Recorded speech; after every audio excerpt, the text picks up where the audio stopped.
Just a quick introduction to NCH Solutions.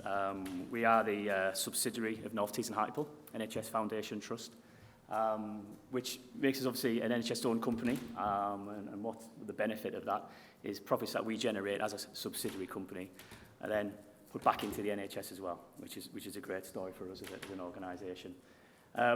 What we've done over the last 4 years since our existence, we've developed our own commercial portfolio and looked at how we can deliver services to the NHS and healthcare, and also how we can deliver back some of the great service that we do for North Tees and Hartlepool into other private sector organisations as well. And that's really helped us a lot over the last few years with delivering our cleaning training. Obviously with COVID affected us all. We had the opportunity to support businesses, education, and ambulance services, etc., to go out and deliver NHS deep cleaning services under our brand as well.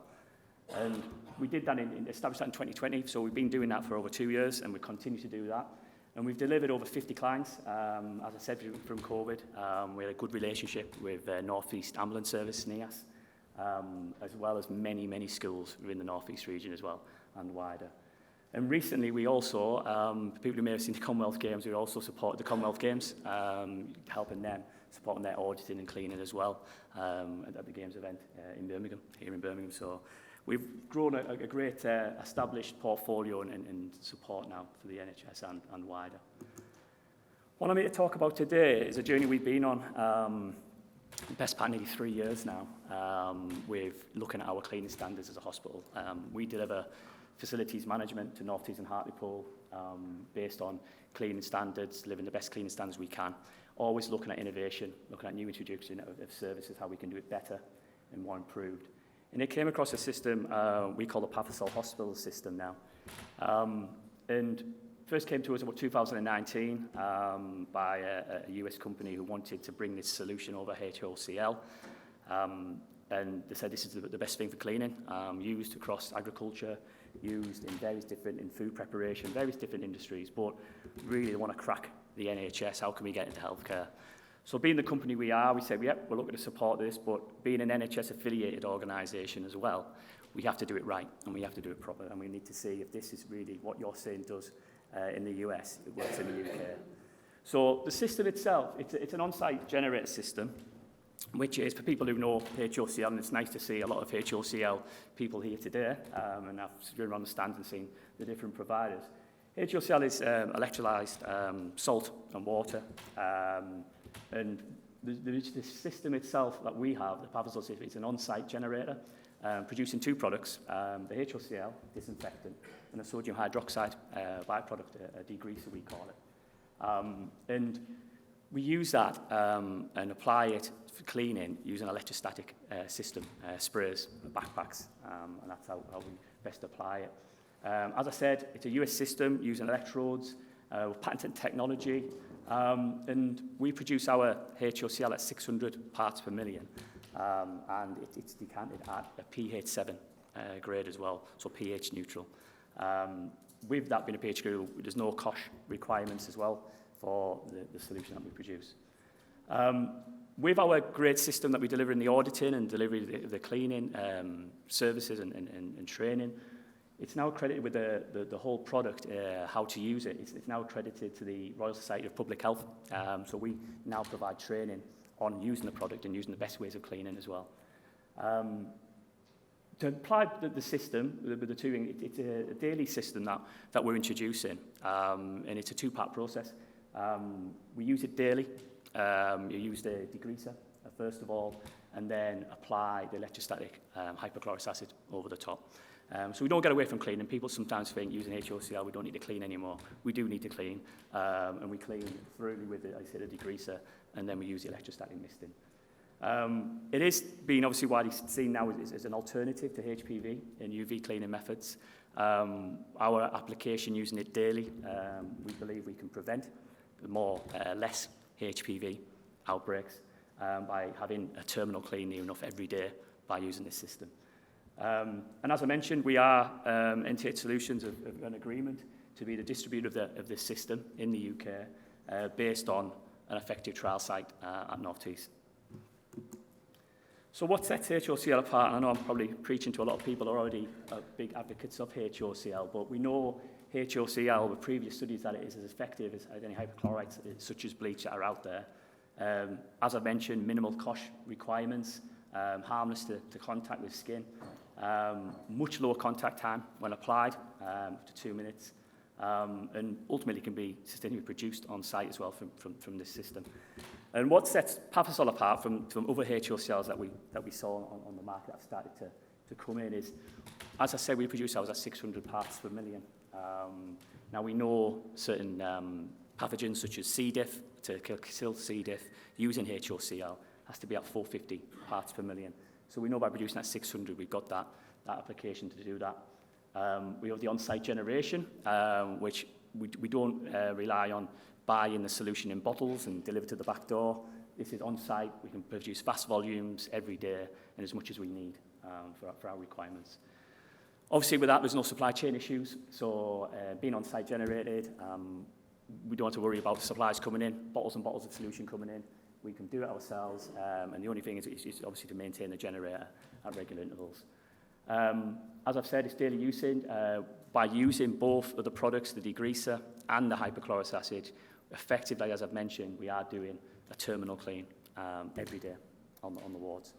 So very, very high standard of cleaning achieved.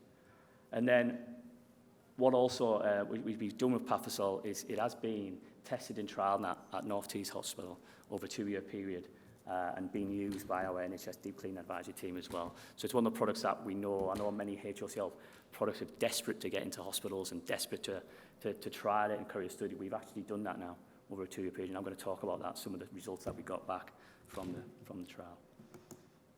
So trial and tested, as I mentioned before, being part of the NHS, we couldn't just walk in any organisation into a hospital and bring any solution onto our wards. Had to work very closely with our infection prevention control team, as you can imagine.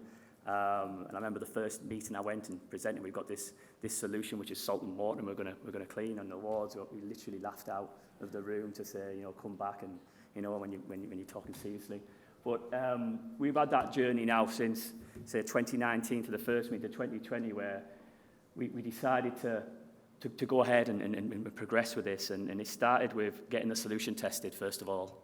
We were told many things about how good the solution is. It's to this BS standards, EN standards. So we took our existing products such as ActiClor that we use every day and said, if this is what that standard is to BS EN and they're meeting them criteria for cleaning, this needs to be that and better. So our solution was tested off-site by an independent UCAS accredited test lab and came back with the BS and EN numbers that we required for a hospital environment. We then did initial testing using the ActiClor product that we're using now and we'll clean an area, a controlled area, a small environment, and then we'll clean with the Pathisol and see what the difference is. And what we found as the results come back was it's good, if not better, effective cleaning standards when we did the swabbing from that small controlled study. So then the next step was say, okay, that's all right doing in a control study, but really we want to use it on a ward. We want to use it where patients are. We want to use it where there's a live ward and you've got the environment. And we were ready to press the button on that just in 2020, but unfortunately COVID was against us, and our infection control team were very reluctant to conduct any study in such a difficult time for all hospitals, really. So we were delayed somewhat for about 12 months when we finally got the green light and said, yes, you can conduct a study. And we did it over 6 clinical wards at North Tees Hospital. It was cost 10 weeks. And what we did was we partnered with our local university, Teesside University, who their microbiology team there were very keen to be involved, as you can imagine, for a large study. Worked with our microbiology department and did daily swabbing, collecting results. And we did that 5 weeks initially with our existing product, then 5 weeks with the Pathisol. Now, we were just coming out of COVID in 2021, as a lot of you recall, so we did have back to normality somewhat on the wards, but unfortunately, the likes of visitors weren't still coming in, and people were still obviously encouraged to wear masks. So we were saying on that basis, are we getting the true results if we're not seeing visitors come in and people obviously still wear masks? So we decided to do a further study this year, which we conducted, and we knew the results that had come back were very, very effective from the first study. So we said, we'll just do it over 3 wards this time. and we'll do it over 9 weeks, but we'll change it up a bit, and I'll present them results in a minute, but we change it up a bit to do the study, and look at what them results would be on a normal environment, period of 9 weeks. And what's been really pleasing for us, working so closely with IPC, and obviously they monitor the data and they see outbreaks and they see HEIs and they see the different results that we've been producing. Working so closely with them in times when we did the original trial back in 21, when we removed the Pathisol system from them 6 wards and went back to our existing system, in a matter of months later down the line, they had outbreaks and certain outbreaks on wards where they wanted the Pathisol system to come back, and we were asked to bring it back in to tackle these outbreaks, which was pleasing for us to know the confidence that they had in the system in bringing it back into the hospital. And we did that, and so much so we've worked really close in how we can look at now going to the next step of using this as our everyday cleaning. And I must have been to many, many groups and people who work in the NHS and know how the NHS works. You go through many, many, many hoops to jump, and I've done that to the stage where we're presenting our final paper on Friday to our capital group, where we hope to get sign-off for the full rollout and implementation of the system at North East Hospital. So I talked about the trials, and then I'm just going to present some data now on what we did. So the first trial we did back in 21 was a pre-trial for our domestic teams, which was an interesting start. Obviously, we're talking to domestic cleaners. You're going to use a new cleaning product, and this is how you're going to use it, and you're all going to get a nice spray gun, which you can imagine went down really well as well. So we engaged them quite well. We looked at the 6 live wards, and we chose the 6 wards. We weren't just randomly chose wards. We actually chose wards where we saw more prevalent to having HEIs and outbreaks. So it's more like the elderly care, and we have at North Tees, our West Wing area was where particularly these wards were cited, so we chose that area. As I mentioned, we had an arrangement with Teesside University who supported us. They had a student on site every day, taking swabs under the supervision of the microbiology team there. And phase 1 was 5 weeks. Let's collect as much data as we can. Let's take swabs in various locations, and we did that. And then phase 2, we replaced all our cleaning on them wards using the Pathisol dual system, the disinfectant and the electrostatic HOCl. And we had weekly meetings with the team to ensure the progress was going well. So the methodology we used, we tried to design it for maximum realism. We wanted to say this is, it's all right in theory, but you need to see how it works on a ward in real life. We randomised some of the swab locations. Cleaners can be very clever. So know you're going back to do the swab the same areas, they'll make sure that area is particularly clean that day. So we randomised the swab locations, and we chose 30 per ward, and 15 one week and 15 the next week, and we mixed them up as best we could. And then all the swabs that were taken were transferred from the Teesside microbiology team to North Tees, our pathology lab, our microbiology lab there, for processing, and all that data was kept away from us and presented back to the university to then report their findings.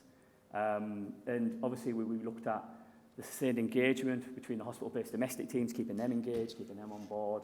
And also we said, which was quite encouraging from our IPC teams, any outbreak response, not to go back with any HPV, Acticlaw, to use the Pathisol as and when required. And we were thankful we didn't have any outbreaks at that time, so it was really good as well. So some of the results we saw, and this is a snapshot really, I could really, provide lots of graphs and data, lots of comments. We've got a full report from Teesside University, and we are working towards a published study that you're going to get and be well circulated by the end of November, detailing all what the results were. But this is just a quick snapshot just what we found, and you can just see down the left-hand side the number of species per ward that we found originally in the first 5 weeks, how it declined and came right down to in week 6, week 7 to week 10, which we believe if we could have kept it going longer and longer, we would have seen that coming further down. And also that just the number of bacterial species that were isolated over the wards in that 5-week period again, you can see in the use cleaning how high that was compared to when we started using the HOCl solution. As I said, lots of data, a full report. I just want to share just a couple of comments which were made in the report from Teesside University. And you can see there, just, without reading line for line, you can see how they saw a clear and consistent reduction in the bacterial species frequency and the prevalence, the CFUs found on these wards as well, using HOCl. So in their independent view and reporting, they could see clearly that HOCl had effect on these wards when introduced. Some of the data there, just so you can see how some of the colonies were being reduced. And quite interesting, two opportunist pathogens that were found within the first 5 weeks we didn't see, we saw a reduction, and we didn't see another one found in 0 cases over the 5 weeks as well. Just some interesting bits that I thought I'd share as part of the trial. So then we came on to trial 2, fast forward 10 months, we did it again, slightly different, we wanted to mix it up a bit. So we decided to do on the 3 live wards, again, university involved with the microbiology lab. But this time we did it in 3 steps. Phase 1, we decided to do baseline data, collect baseline data. And then the second 3 weeks, we said what we're going to do, we're not going to apply Pathisol electrostatically. We're just going to apply it with a spray bottle onto the surfaces and not use it as see what the difference is from using it just on the surfaces to applying it electrostatic, which we want to do. So the third phase, if you like, we introduced the full electrostatic application just to see the results. And again, we looked at maintaining weekly meetings with the team.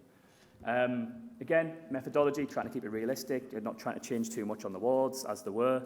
Randomised swab locations, we did 10 per ward this time per week. And then the results transferred from Teesside University using the microbiology labs and recorded to present back to us. Again, we had engagement on the domestic teams and outbreak response if required to use Pathisol. Some of the results we got back on this one, we've just come back in literally last week, and we had a few highlighted areas which various different services and cleaners were absent in some part of this 9-week trial, which didn't help. So there was a lot of training and support issues in some of the wards. But what we did see on one of the wards, which we had in Ward 36, was a clear, again, reduction when introducing Pathisol electrostatically coming down. But what was interesting, we found when we were using it just the cloth, how it didn't reduce dramatically just using the cloth, but that's electrostatically applying. It did come down dramatically on Ward 36. And just a few, again, locations which we saw. Again, just in summary, again, the reference to previous work, and they said what they saw the 9-week here was there was a clear reduction, but there was also issues on various wards which the cleaning regime may have been effective results of people being off and doing that. But there was a general trend which was nice to hear. So that report is going to be finished for us at Teesside University, and it's going to lead into a fully published study about the comparison of using HOCl and reducing HAIs. And it's built, what I've showed you today is some of the clinical swabbing study that we've got, but it's actually the trial paper itself will discuss about the impact it's had in the hospital, because what isn't mentioned in the papers that Teesside University did was obviously seeing the impact on our cleaning staff, the impact on the reduction in outbreaks, the response team not having as many calls to go and clean the ward where we've had an outbreak to come in and acti-chlor it. We were using the Pathisol every day. The cleaners had the tools, they had the system, and there was a lot of benefits achieved by doing that. And that will be all within the study, which, like I say, at the end of November will be published. So the system itself, I've talked a bit about it, but what is the system? The left-hand side, that's a generator. That's what it looks like. That produces the electrodes in there, which then water goes in, it electrolyzes with salt, and it goes into 2 tanks with the 2 solutions. It does 1,800 litres a day. We have bottles, spray bottles from 750ml spray bottles there, which our cleaners can use on their cart, to the 5-litre bottles as well, which they can use in the buckets for cleaning floors. And with the package comes the bottles. We're adopting the Victory electric spray gun at the moment, which we've used. We also do backpacks. We do electrostatic sprays as well. We get 20 days of accredited training with the system, fully trained by obviously the deep cleaning, NHS deep cleaning service team. And it's a fully maintained system, so it's a lease system, which over the 3 years, if you're fully maintained, any call-outs, any issues with the machine, it's done, and it's remotely monitored. And we do additional services as well, which we can offer, being who we are as NT8 Solutions with our deep cleaning service, where we can offer audit visits and ongoing management, because we know any system and introduction of change into the NHS, I'm sure within 6 weeks or 7 weeks of installing it, when you go around and look at the ward, I'm sure they're not using it correctly. So by providing an audit and then support, we can also deliver on that. I've talked about some of the benefits, but just to highlight the benefits that we've seen using the system for us is obviously improving the cleaning standards in areas which the non-touch areas for people who know about the electrostatic technology and how it surrounds and it's obviously positively charged and in negative areas it surrounds and kills. What we find is in areas of wards and in hospitals which never get touched because of non-touch point areas and very difficult for cleaners to reach, the electrostatic technology does get to these areas, and we did that. And part of our trial where we chose areas particularly which were non-touch point areas as well to evidence that. So we know we get improved cleaning standards on the ward. We know it's a safe solution with obviously no chemicals. And I was just speaking to the IPC team the other day, and it's interesting how many cleaners we're now getting coming to them about having issues with the products that they've been using, with breathing conditions, and we're using the chlorine products. We know chemicals are involved in this, so it's a much safer solution for our staff, but obviously for our patients as well as the hospital. Ultimately, less time and resource, where when we come to outbreak response, as I mentioned before, we can use it to react and respond to cleaning without having to close the bay or close the ward and bring our HPV in. Introducing a new system like this, we've seen over many times when you introduce new cleaning products, there's an element of training that's required. Because our system is different, it's a two-part process. All cleaners will be trained from day. So it's not the effect of a cleaner. I've been cleaning for 20 years. I know what I'm doing. It's improving everyone and bringing everyone up to that standard. So what you automatically see is an improved standard training with a full package delivered to training. So your cleaners become more elevated as what they are now as a domestic cleaner, so into a professional of what they'd use in a professional system, and they buy into that very, very well. And also the solution, it can be used, which is a great benefit in all areas of the hospital. So the likes of EAU, likes of A&E, historically we know hospitals are never going to close A&E down to do a fog. We can go in with this solution and do that in a safe manner. Today, using it, no damage on any equipment that we've seen. It's a very fine mist. We only spraying it at 40 micron. We've had no incidents. Suppliers of equipment, I'll always tell you, they must follow the guidance when cleaning, etc. But what we found so far around equipment, there's been no damage, which is really good. So we don't have to remove all the equipment from rooms. And a big thing, which everyone's on everyone's lips at the moment, obviously with the sustainability and carbon reduction, we know reducing deliveries of products coming into the hospital. Our supplies department are over the moon, getting cleaners products to be generating on site. We're producing that sustainable solution with a reduction in the carbon footprint as well. And all our bottles are reusable as well. I don't think I mentioned that before. So the idea is the bottles are refilled up on a daily basis and not needed to be thrown in the waste. So savings, been in the NHS for 14 years now in procurement roles and commercial roles, and I know how finance in the NHS is always can hold the purse strings on anything that goes ahead. So we've pulled together a detailed business case on where the savings can be achieved. We know from infection control, they want to see the reductions, they want to see improvement, they want to see patient flow. Finance want to see where the numbers stack up and where those numbers stack up and where it happens. So we've done an in-depth report as an NHS organisation would, and the reason we've done it is we've got a transferable business case now for North Tees, which we can work with other hospitals to show you exactly where your savings can be achieved by introducing a system like this. And some of the savings to be achieved with the highlights is really, first of all, the obvious is no cost incurred anymore if you're cleaning products. So your floor cleaner, your toilet cleaner, your day-to-day bleachers, you don't have anymore. This is your cleaning product of choice for all of them areas. I've talked about the improved training education, raising the standard. What we see, and I've spoken to our cleaning teams many times, we don't use wipes on our wards, we don't clean with these, and you go to wards and they're using wipes on the wards and doing it. So we do know there's an excess use sometimes of wipes, wrongly or rightly, being who's been advising, but we know we can reduce a significant volume of wipes that we use currently as a hospital. I've mentioned the response teams. Literally, in the first trial, I remember the response team would get so many calls a day to go out and respond to a deep clean or terminal clean required. they had nothing to do in the first, literally in the first trial where they weren't getting these call-outs because we had it. So we know there'll be a reduction in the cleaning team's resource for that. I've mentioned sustainable carbon reductions. I am working closely with NHS supply chain, their sustainable lead and carbon reduction lead, and they're quite keen to do as a case study on this to try and evidence that. One thing I can't share is the numbers around what that looks like based on carbon reduction, but we're hoping to have that soon. And ultimately, putting a system in like this is going towards the greater goal as an organisation, is reducing our HII numbers. That's what the infection control team is. That's what we want to see as a cleaning team. So reducing HII numbers is what we want to do. We want to reduce any litigations that we may come across, any outbreaks that we may have had in our hospital, any contractual fines that are imposed upon us from CCGs, which we all have to report in on HII performance, on C. diff.